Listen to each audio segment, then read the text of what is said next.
Meet Victoria is presented by Thrive Fuel.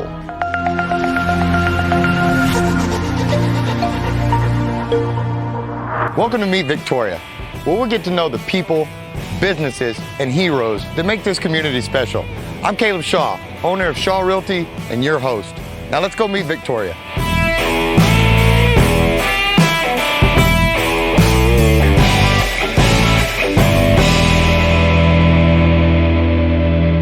Hey gang, welcome back to another episode of Meet Victoria with Caleb Shaw. This week we are at Crossroads Veterinary Clinic, also Beale Veterinary Specialist in Emergency. Most of us guys, when we think about the vet, sadly, we're having to go because something bad happened to one of our fur babies. And you know, here in Victoria, we're blessed. We have a lot of great vets. We have a lot of great places you can go. Crossroads Veterinary Clinic is one of my favorites because this is where my animals go. And Dr. Mark and Dr. Bill are nice enough to bring us in. We're gonna get to see a surgery today, tour their facilities, and kind of find out a little bit about what goes into being a vet and caring for all these animals in such a specialized facility. They have all sorts of things from rehab to surgeries to just next level stuff that we're gonna get to take a peek at. So come on inside, go with me, let's take a peek.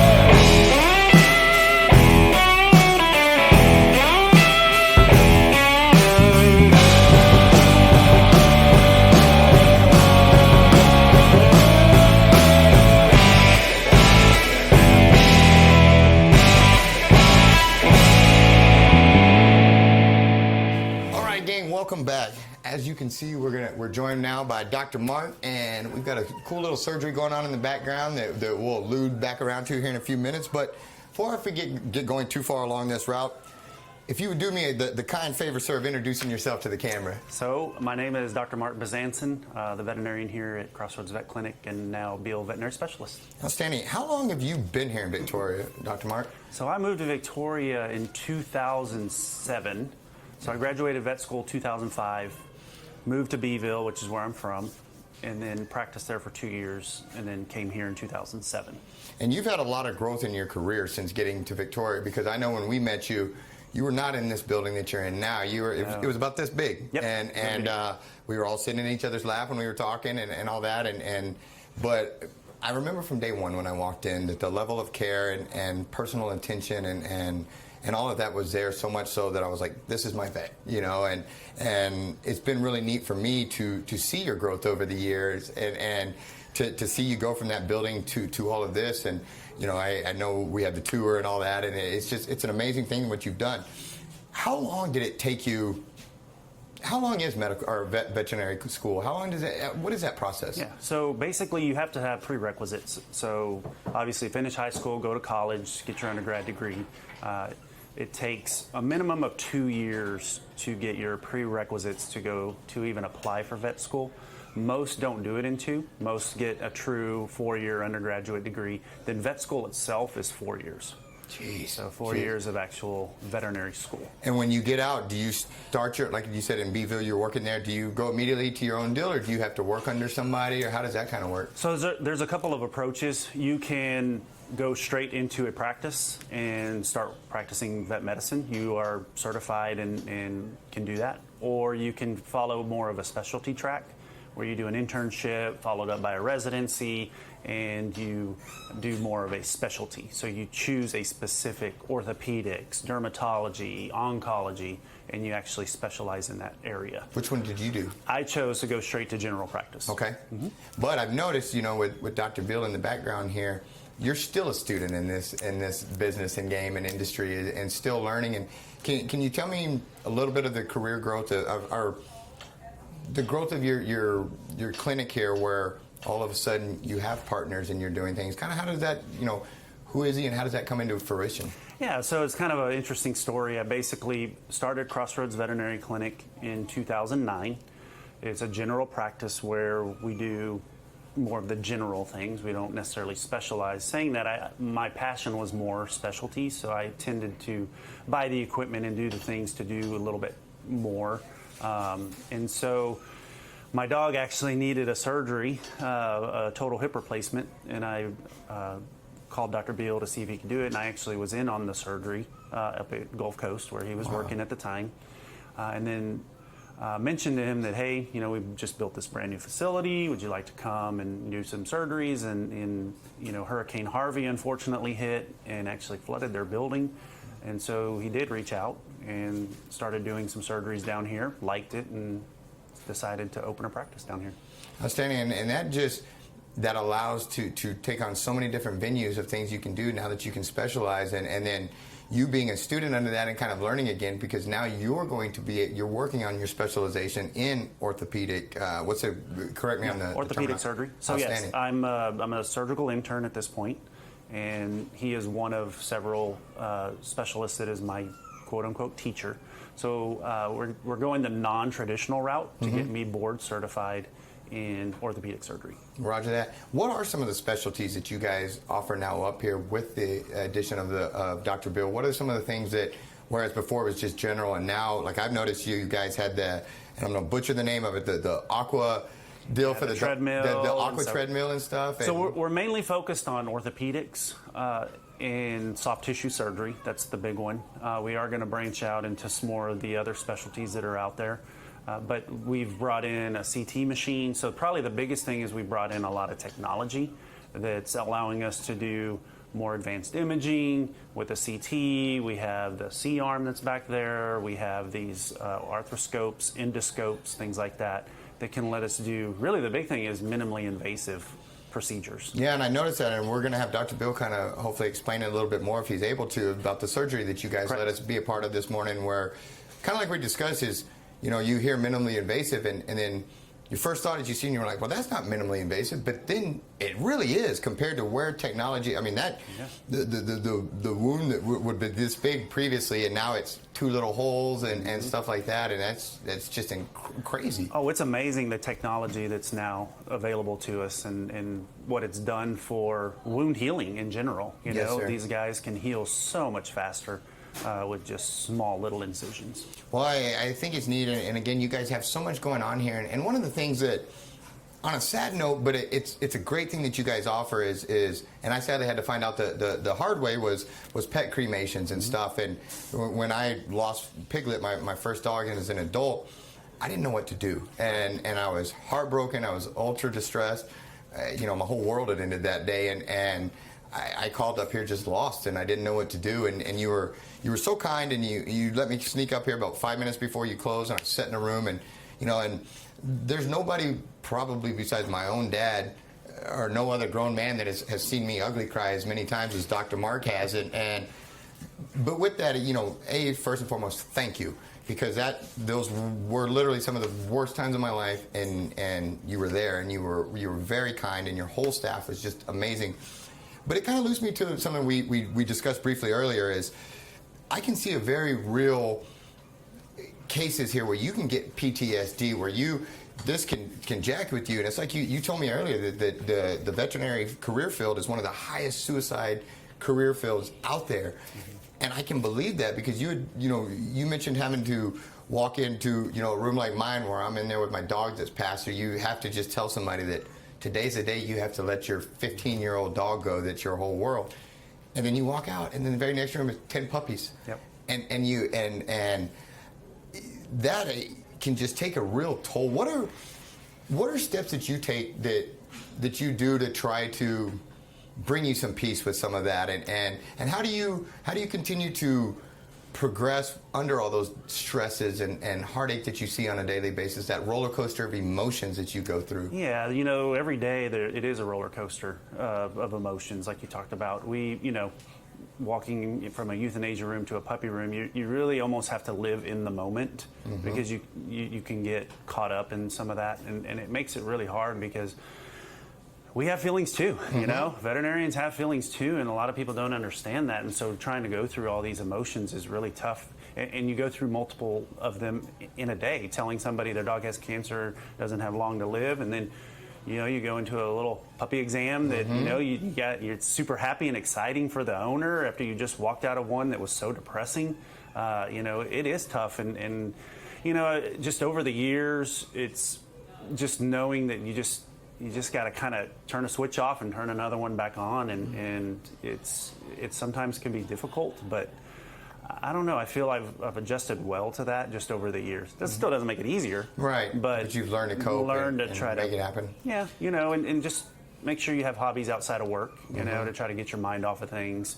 Do you get a life outside of work? Because I know I've minimal. I know I've hit you up. I used to think as a realtor that what are nights and weekends? Because my phone it always rings, but I know I've had to message you from my vacations, from anytime I get in a jam, I message you, and you always answer, and so I mean, when's the last time you took a true weekend off where you didn't take any calls, where you didn't take anything? Come up here to treat animals. Yeah. Can you even name one? No, because you've met me up here several times on weekends when I've lost other animals. Even if I have to go out of town, typically it's getting calls and, hey, I'll be back at 3. I'll meet you at the clinic. Wow. It's just. It literally get my family home, I get back in the vehicle and turn around and drive to work. That's my life. So let me ask you something. So you sacrifice so much to help us take care of our fur babies and all that. What is something that as the public that we can do better to, like I know Victoria has a big problem with strays and stuff because people don't spay and neuter. I feel like Bob Barker walking around telling everybody, please spay and neuter your pets and stuff. But what is the biggest thing, or is there something that you see as a vet here that, golly, if we could just get better about this or that you could maybe have a big effect in this town that make a dent in all of this stuff? Well, I think just in general, preventive medicine is huge. So vaccinating, heartworm preventions, flea preventions, spay neuters, a lot of your preventive stuff. Dental, probably a good one. Dental is huge. We offer dentals every 6 months, specials on that. The other is just staying up to date on annual and biannual exams. We offer those because if you catch something early, you can definitely maybe prolong their life or set up a management protocol. Dogs age 1 to 7 to our years. So, when we talk about doing a biannual exam on a pet, that would be like us not going to the doctor for 3 years. Ah, okay. So if we do an annual exam on a dog, that's like us not going to the doctor for 7 years. Wow. So could you imagine not going to your doctor for 7 years? I'm going to say no, but no, I'm just kidding. Well, no, 7 years is a long No, time. yeah. Like, that's ridiculous. Yeah. So, I hear people don't understand. Well, you want me to come in every year and have my dog checked? Yes. They age faster than us.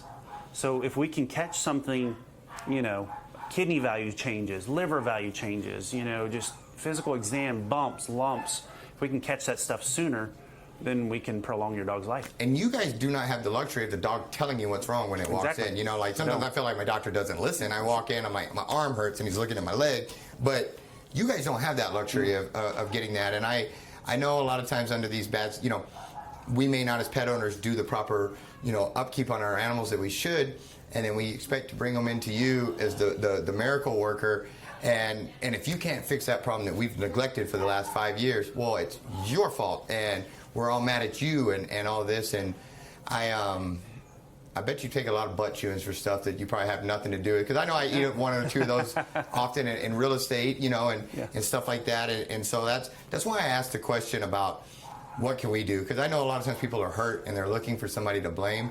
But a lot of those things are like what you just mentioned is that didn't start today. Right. That issue didn't start this has been a thing of maybe bringing this dog in earlier. It could have been caught and treated and et cetera. Yeah, and that's difficult. We're all busy, I mean, we all have lives and our families first. Pets may get put a little bit lower on the list, and I get it. I totally get it. Good histories though help a lot. If you give us a good history, because we diagnose a lot of things based off history. Yes, sir. Seizures. Most of the time when they come in, they're normal, unless they're actively seizing. But the owner has to describe what happened to get you to that point to diagnose that. Gotcha. So, Yeah, histories are huge. Roger that. Well, what does the future hold for Crossroads Veterinary Clinic? Where are you going from here? Have you got some grand scheme mapped out yet, taking over the U.S.? Yeah, there's lots of things in the works, and you know, we're definitely going to continue to grow. Definitely not stopping that for sure. So just, I guess, wait and see. There are I'll some tell things. you, thank you for allowing us to come into Absolutely. your world here. I speak for myself, but I also know I speak for a lot of Victorians that we are grateful for what you do here. We're grateful for your staff. You have saved quite a bit of my animals repeatedly for me. And like I said, I always joke, I feel like I should at least have a surgery room or something named after me up here. But you guys do a phenomenal job. And Mark, you've always found a way to still be Mark and still be a good guy and a pillar in this community despite all the stuff that you do. And so thank you for that. And again, thank you for letting us tune in. Guys, Crossroads Veterinary Clinic, I don't know what else I can say. It's awesome. We'll be right back.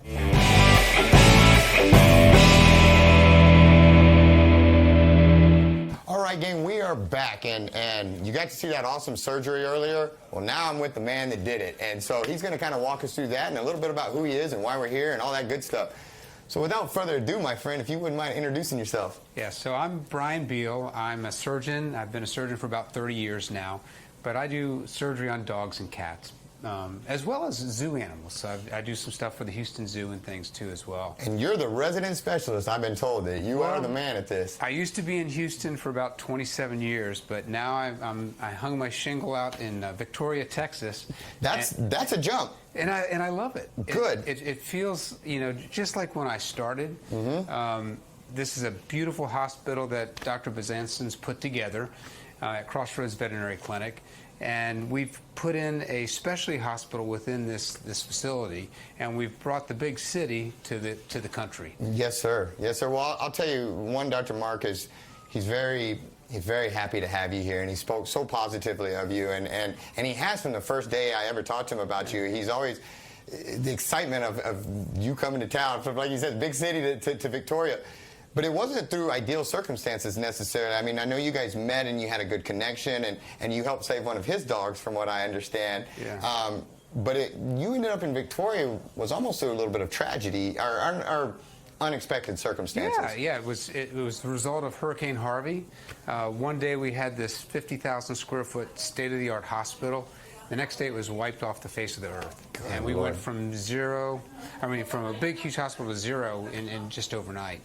And so I started out doing a little bit of mobile down here and just loved it. The staff is incredible here.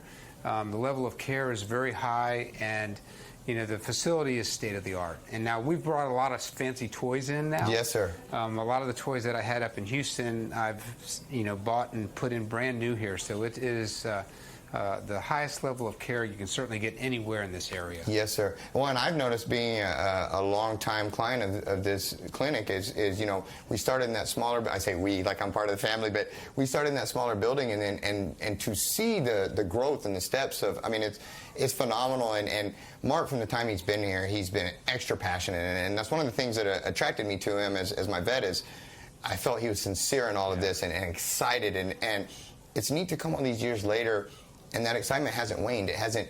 In fact, he's more excited and he's more passionate, and it's so neat for me to see how he went from that tiny building to. I just watched an orthopedic surgery back here, and holy smokes, Well, that's what sold me, is just getting to work with him. Yes, sir. And his passion and his energy is incredible, and I'm the same way.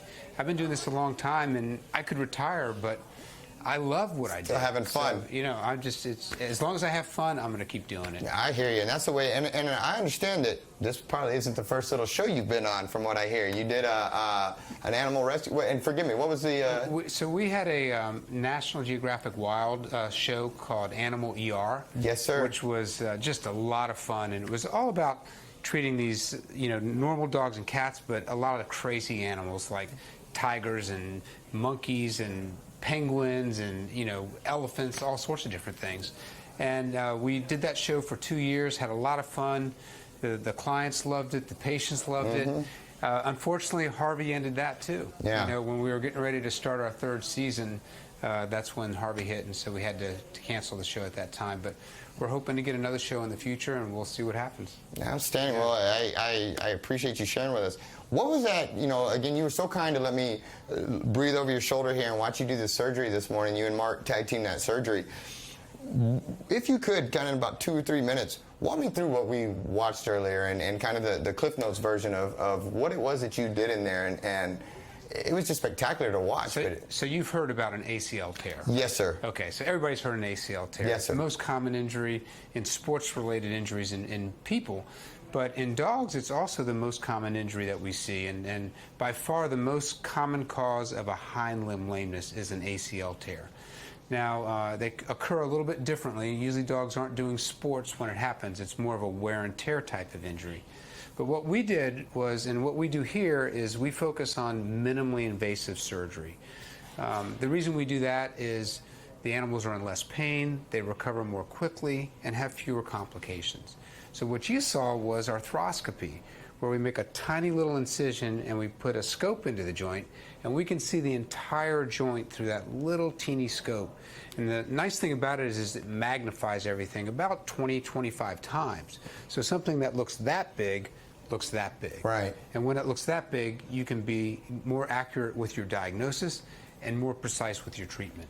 Outstanding. Well, it was really just truly phenomenal to, watch you suck out torn cartilage or tendons. I don't even want to diagnose what I saw you sucking out of there because I'll do it wrong. I can teach you how to do it. Yes, sir. It's slow. I mean, it might take a while. I'm a slow learner, but it was neat. And then to hear that 30 minutes later the dog will be up and moving. I was just floored by that because it seems.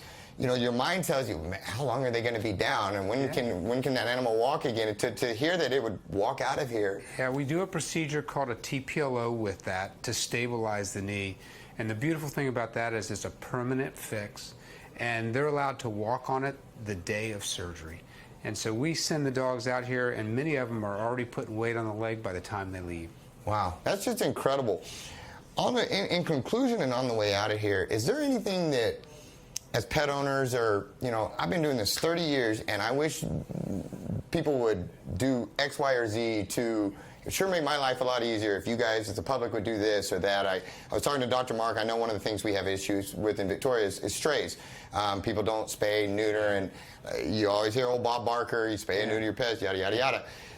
Is there anything that, from your point of view, that, hey guys, if you could just stay on top of these things with your animals, you could prevent a lot of this or something like that? You bring up a great point. It's all about education and awareness. Yes, sir. And, we do our job trying to educate veterinarians, but I wish I had more opportunity to educate the general public. Gotcha. Because they're the front line. Yes, sir. They're seeing their pet. And the one thing I would tell you is if your pet all of a sudden is doing something differently, a task they used to do, now they don't want to do, probably something's wrong. Yes, sir. And it's all about noticing a change in behavior. And if you notice that, it's always best to go see your veterinarian as soon as possible so that they can pick it up early. Too often, they come to me too late. Mm-hmm. Not that I can't help them, but they come to me with advanced arthritis, whereas if we picked it up 3 or 4 months later, we could have prevented that and had a pet that would be normal for the rest of their life, rather than having to live the rest of their life with arthritis, which of course can be painful and limiting. Right. And so prevention being that. So early diagnosis, prevention, all those good things. And that was something that I was ignorant to as a pet owner.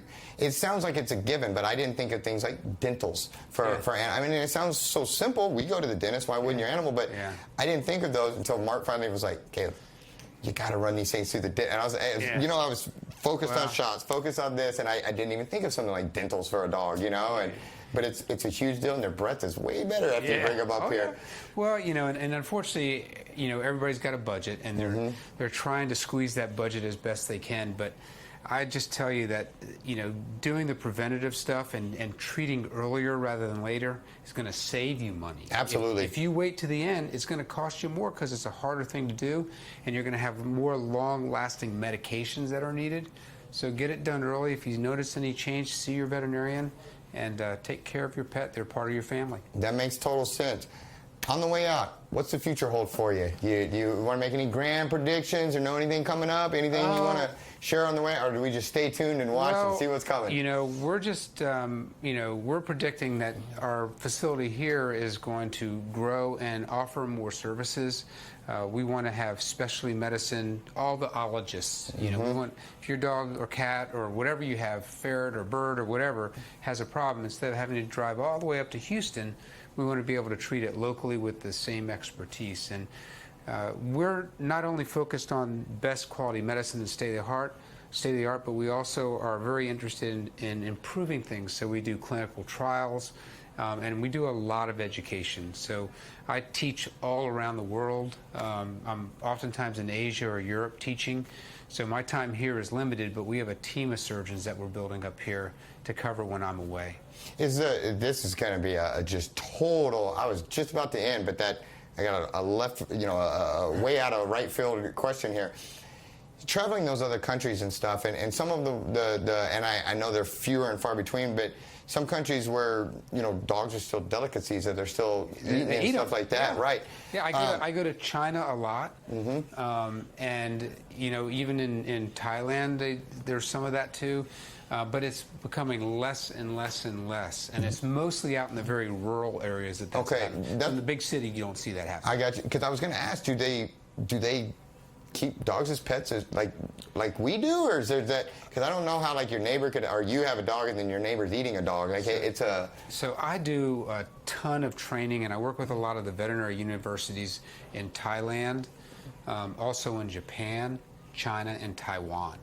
And so I have a lot of friends and interactions with all those vets over there, and I meet with owners, pet owners too. So I'll go into the hospital, we'll work with a case, and I'll get to actually meet the pet owner and use a translator.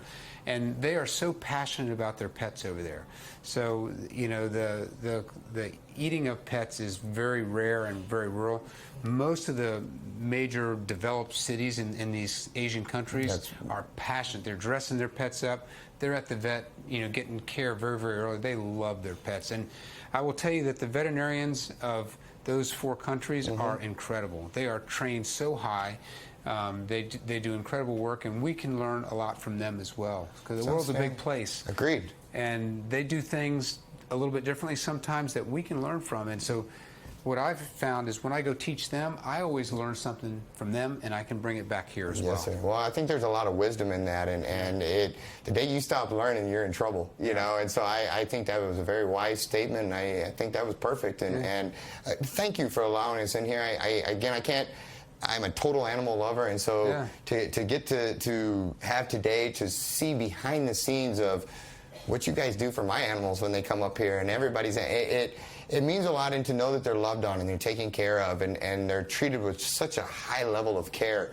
It brings a sense of peace, and we're glad you're here in Victoria. We thank you for, I'm sorry for the circumstances, but I'm glad you're here. I've got to thank you for getting the word out, because, I said this earlier, it's all about education and awareness, and it's educating the pet owner, because they want to do the best for their pet.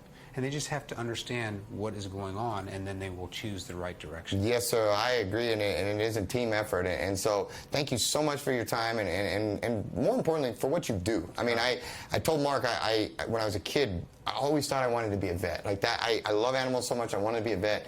And I didn't realize so much of you all's job is having to deal with the ugly side of pet ownership, in the sense of they're hurt, or they're, all of those things. My heart has been on the broken side so many times with my animals, but it was never because of a lack of care. It was never because I didn't have a vet that didn't treat them special and all that. So I just wanted to, I know you guys are told a lot, but I wanted you to hear it from somebody that you guys matter and you mean something. And I know that you maybe get desensitized to that because you do it every day, but it means something to people. And so just from a grateful pet owner, thank you for taking all the time, the 30 years of knowledge, the 30 years of putting your heart into helping somebody else and their animals. So thank you so much. You're very welcome, and thank you for that too. Yes, as well. sir.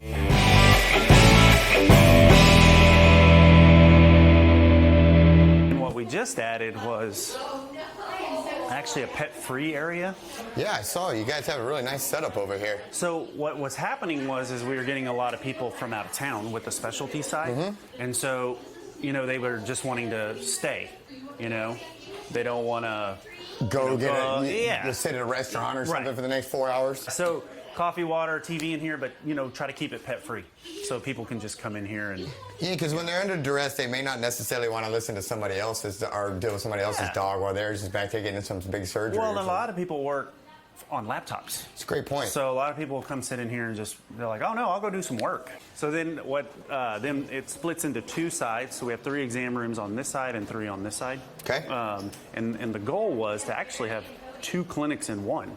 It wasn't necessarily going to be a specialty clinic and a general practice clinic. It was going to be maybe kind of a general practice where the sick dogs go, and then more of the preventive medicine side. I got you. Okay. Vaccines and stuff. Yes, sir. But now it's turned into the general practice side and the specialty side. Things have a way of evolving on their own, don't they? Glad that we designed it this way, because it evolved definitely into something. No, and again, how long ago? What year did you build this? We built this in 2016.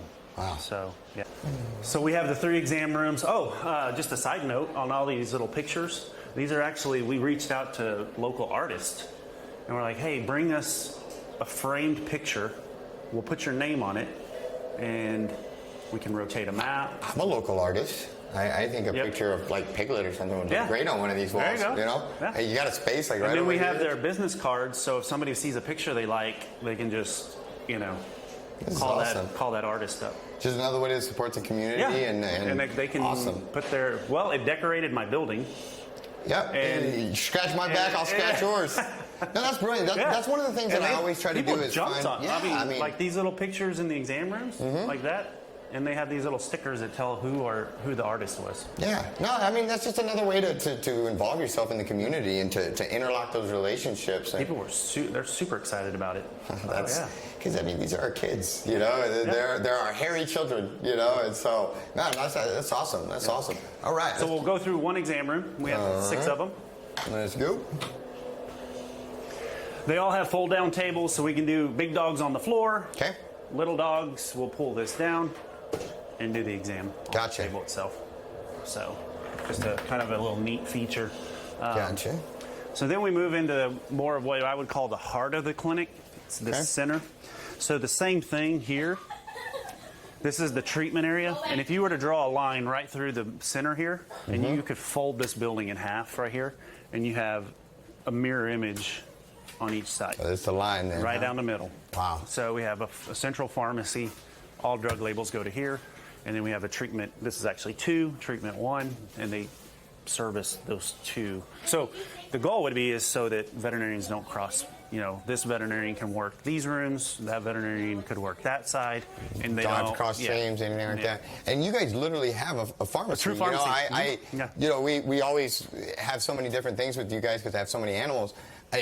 I never asked a question, when we come up here and fill stuff or get stuff, I never really thought about where it came from. I didn't realize you had a full-blown pharmacy in there. Veterinary clinics have their own pharmacies. We can write scripts to pharmacies, Walgreens, CVS, but most of the time Well, and this makes sense because people like me that have a lot of rescues and stuff like that. Well, we want to explain the meds. We want to explain what they're doing, And instead of somebody out there that may or may not know the same level of expertise on it.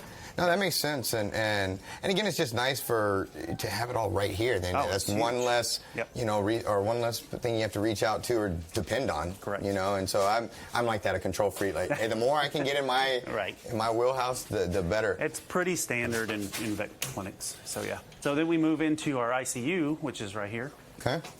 These are going to be our sick dogs. We can monitor a lot closer. Hey, buddy. Same thing. These are going to be a bank of cages on each side, and these guys are here for treatment. Gotcha. So we can kind of come to the back, which puts us more into the kind of our working areas, the surgery rooms, diagnostics. We do. We'll come back this way. Let's kind of loop back around here.